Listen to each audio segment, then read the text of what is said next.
श्रोताओं, कहा जाता है कि जीवन में स्वास्थ्य सबसे बड़ा धन है और स्वास्थ्य के बिना हम अपनी जिंदगी को किसी भी प्रकार से खुशहाली पूर्वक जी नहीं सकते।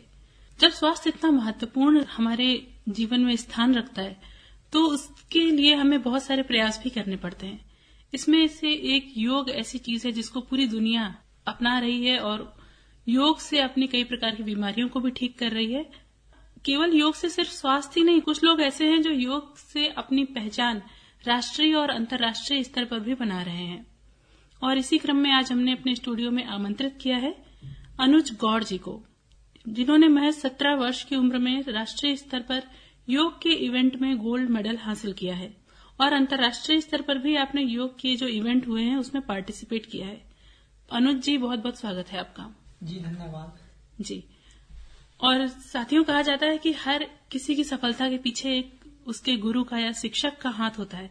तो अनुज जी की सफलता के पीछे जिनका हाथ है वो है अमित जैन जी।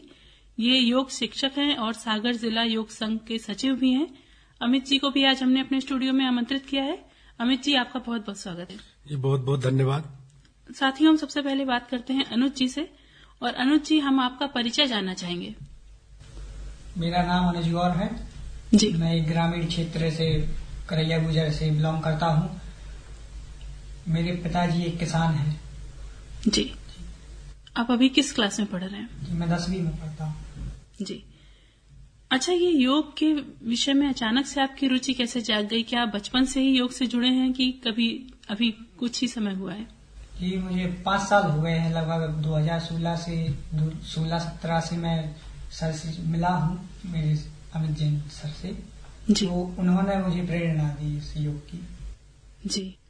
अच्छा, अब हम आपके सर से पूछना चाहेंगे कि ये जो इवेंट था, कैसे आपने पहचाना कि ये बच्चा इस इवेंट में पार्टिसिपेट करने के लिए सही रहेगा?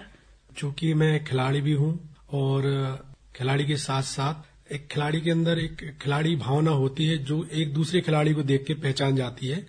तो बच्चे के अंदर मैंने देखा, जब बच्चा फर्स्ट टाइम मेरे पास आया और जब उससे बात हुई तो हमने उसको नॉर्मली एक पद्मासन जो होता है, पद्मासन लगाने को बोला। तो उसने पद्मासन लगाया तो उसने काफी अच्छे से लगाया। तो हमें इससे ये समझ में आया कि ये इसका जो ऑब्जर्वेशन है, जो कैचिंग पावर है, ये काफी अच्छा है। तो फिर हमने इसको जोड़ दिया कि बेटा आप योग के क्षेत्र में काफी आगे जा सकते हैं और आप योग का अभ्यास नित्य करें, डेली करें, तो इससे आपका जो है मेमोरी लेवल भी स्ट्रांग होगा, आपका स्वास्थ्य भी अच्छा रहेगा। और आज जो वर्तमान स्थिति चल रही है इसमें हमारे प्रधानमंत्री श्री नरेंद्र मोदी जी ने योग को बहुत बड़ा बढ़ावा दिया है। उसके लिए बच्चे को मैंने प्रोत्साहन दिया तो बच्चे ने योग करना चालू किया। सबसे पहली प्रथम जो डिस्ट्रिक्ट लेवल कंपटीशन था वो हमने 2018 में 8 जनवरी 2018 को कराया सागर में, रविंद्र भवन में। उसमें सागर की टीम 36 बच्चे का चयन करना था। 18 स्कूल ने पार्टिसिपेशन किया था। उसमें लगभग 230 बच्चे आए थे जी ओवरऑल, और उन्होंने पार्टिसिपेशन किया। जिन बच्चों के गोल्ड मेडल रहे उन बच्चों ने पार्टिसिपेशन किया स्टेट लेवल पर। तो ये हमारी पहली उपलब्धि थी। जी। जैसे ये उपलब्धियों का दौर शुरू हुआ जब 2018 में, ये आगे बढ़ता चला गया, तो अभी जब अनुज जी आपके पास सीखने आए होंगे तो आपने इनको कौन कौन से योगासन सिखाए और इनका प्रदर्शन, इन्होंने उस वक्त जो इवेंट हुआ था जहां इनको गोल्ड मेडल प्राप्त हुआ, वहां कौन कौन से योगासन का प्रदर्शन किया गया था? एसोसिएशन की तरफ से, मध्य प्रदेश योगा एसोसिएशन है, वहां से एक चार्ट निकलता है जिसमें योगासन बने हुए होते हैं। उस चार्ट में तो उनकी जो मार्किंग होती है, जो बैठने वाले आसन होते हैं और फ्रंट बेंडिंग वाले आसन होते हैं, आगे की ओर झुकने वाली, उनकी जो है 6 नंबर से मार्किंग की जाती है। जो बैक बेंडिंग वाले आसन होते हैं उनकी मार्किंग है वो 8 नंबर से की जाती है। जो बैलेंसिंग वाले आसन होते हैं उनकी 10 नंबर से मार्किंग की जाती है। तो उन्हीं 15 आसनों को हमने बच्चे के अंदर डाले, बच्चे को सिखाए। जो भी हमारे स्टूडेंट्स हैं हम पूरे चार्ट को फॉलो करते। फिर चार्ट के अलावा बहुत सारे आसन हैं जिनको कराया जाता है। योग में लगभग 84 लाख आसन बताए गए हैं। अच्छा। लेकिन अब 84 लाख तो अपन कर नहीं सकते। तो जो किताबों में, जो गुरुजनों के द्वारा हमने सीखे वही हम अपने विद्यार्थियों को सिखाते हैं। जी, अनुज गौड़ जी, हम आपसे यहाँ जानना चाहेंगे कि जैसे आपने बताया कि आप गांव से बिलोंग करते हैं और एक किसान परिवार से जुड़े हुए हैं, तो वहां पर आपको अचानक से ये योग का शौक कैसे आया? नहीं, मैं 2013 से निजी स्कूल में एक एडमिशन लिया था, वहां पर मुझे सर मिले। अच्छा, आपके स्कूल से आपसे सर से कांटेक्ट हुआ और फिर आपने योग में अपनी रुचि दिखाई। जी जी। अच्छा, एक बात हम और जानना चाहेंगे अनुज जी आपसे कि आपने बताया कि आप 10वीं के छात्र हैं, तो जो योग की क्लासेस रहती हैं और ये सब इवेंट्स वगैरह रहते हैं, तो क्या 10वीं की पढ़ाई में कोई मुश्किल तो नहीं आती इससे? जी नहीं, मैं योग के लिए एक अपना अलग समय दिए हूँ और अपनी पढ़ाई के लिए अलग समय दिए हूँ। मैं शाम को सर के पास जाता हूँ योग सीखने के लिए, तकरीबन 5 बजे। 5 से 6 मैं वहां पर अपनी प्रैक्टिस करता हूँ और फिर अपने घर आके रात को शाम को खाना पीना खा के और फिर पढ़ने बैठ जाता हूँ। जी। अच्छा, आपके परिवारजनों का कितना सहयोग रहता है योग में कि हाँ आप करिए? जी, मेरे पूरे परिवार का सहयोग रहता है इसमें। जी, उन्होंने कभी मना नहीं किया इस चीज को लेकर कि आप ऐसा ना करो। हाँ, कभी ऐसा नहीं कि खेती किसानी के काम में हाथ बटाओ, योगा वगैरह में रोज आप चले जाते हो शाम को। चलिए, अच्छी बात है, परिवार का सहयोग बहुत जरूरी होता है इन सब चीजों में। अच्छा अनुज जी, हम ये जानना चाहेंगे कि जब आपने योगा की शुरुआत की होगी तो शुरुआत बहुत कठिन होती है, हाथ पैर दर्द होते हैं कुछ दिन, तो कभी ऐसा मन नहीं हुआ कि अब छोड़ दें, बहुत दिन हो गए या फिर बहुत टाइम लगता है? शुरुआत में मुझे लगा कि ये योग है, बहुत दर्द होता है इसमें जी, तो मैंने एक बार योगा करना छोड़ दिया था। तो फिर सर ने मुझे समझाया, मैं उनकी बात नहीं माना। फिर जब भी एक कंपटीशन आ रहा था पास में, तो सर ने भी बात की थी फिर घर पर, तो सर ने पूछा कि योग क्यों नहीं कर रहा है इसको। फिर भैया ने मुझे समझाया, फिर मैंने सर को हाँ कर दी। फिर वहीं से फिर धीरे धीरे योग का अभ्यास किया और फिर यहाँ तक आया। जी, सोचिए अगर आप उसी वक्त हार मान जाते और आप अपने शिक्षक के पास ना जाते, तो आज आपकी जो पहचान बनी है राष्ट्रीय स्तर पर, अंतर्राष्ट्रीय स्तर पर, वो कुछ भी ना होती। आपको शुक्रगुजार होना चाहिए अपने टीचर का कि जिन्होंने आपको सही राह दिखाई। अनुज जी, आपकी योग की जो ट्रेनिंग थी वो कैसे रही? क्या शुरुआत आपने कैसे की और उसको रूटीन में कैसे ढाला? सर मिलते थे मुझे, मतलब मैं सर ही के पास जाता था शाम के शाम वहीं पर मैं अपनी ट्रेनिंग लेता था सर। उसकी प्रैक्टिस घर पे करते थे? जी, मैं घर को आता, मतलब रात को कोचिंग से लौटकर मैं अपनी प्रैक्टिस भी करता हूँ। और तो क्या कुछ उस तरह का खान पान भी था आपका? जी हाँ। जी, क्या कैसी डाइट रहती थी आपकी?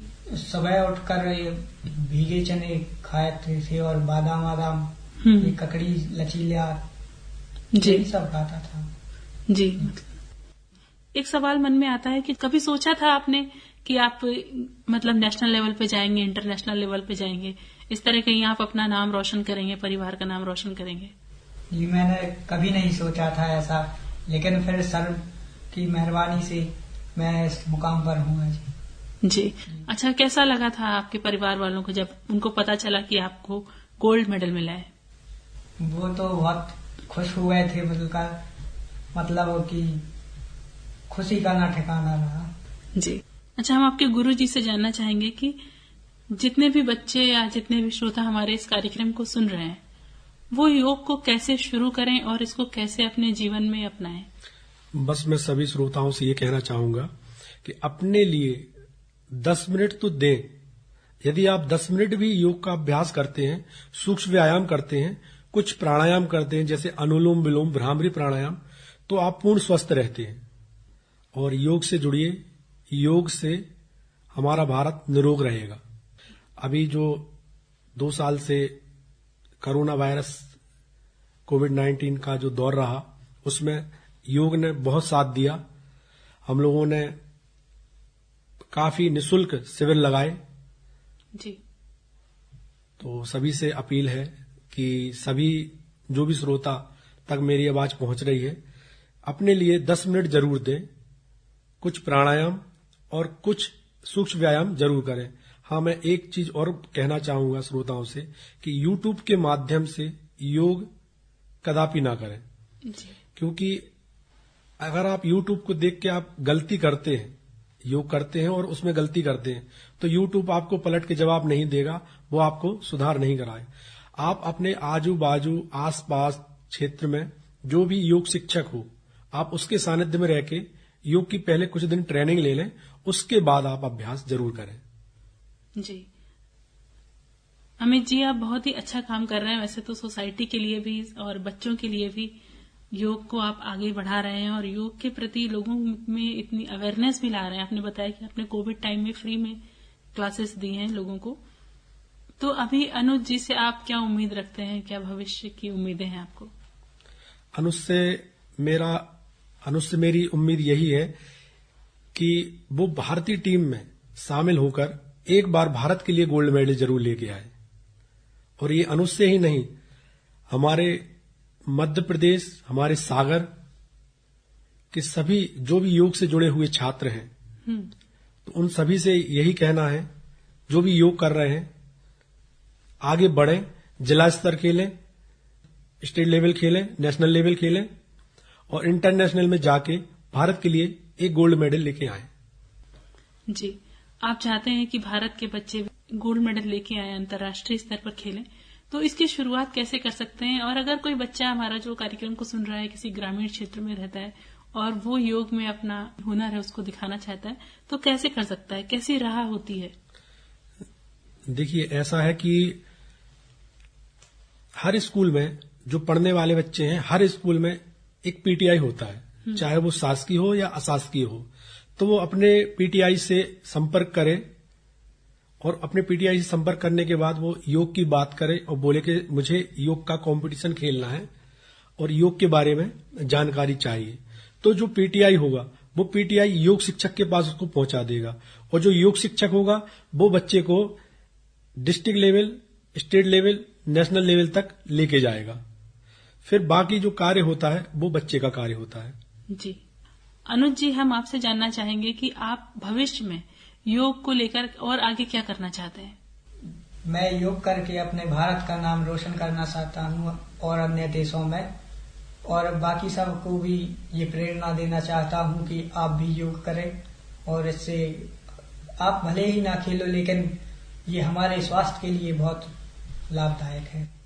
जी, यानी आप योग के क्षेत्र में भारत का नाम रोशन करेंगे और हमें पूरी उम्मीद है ऐसा होगा और हमारी शुभकामनाएं हैं आपको कि आप गोल्ड मेडल हासिल करें और इंटरनेशनल लेवल पर भी जाएं, वहां पर भी आप जीत दर्ज करें। आप हमारे स्टूडियो में आए और आपसे इतनी अच्छी जानकारियां हमें प्राप्त हुई।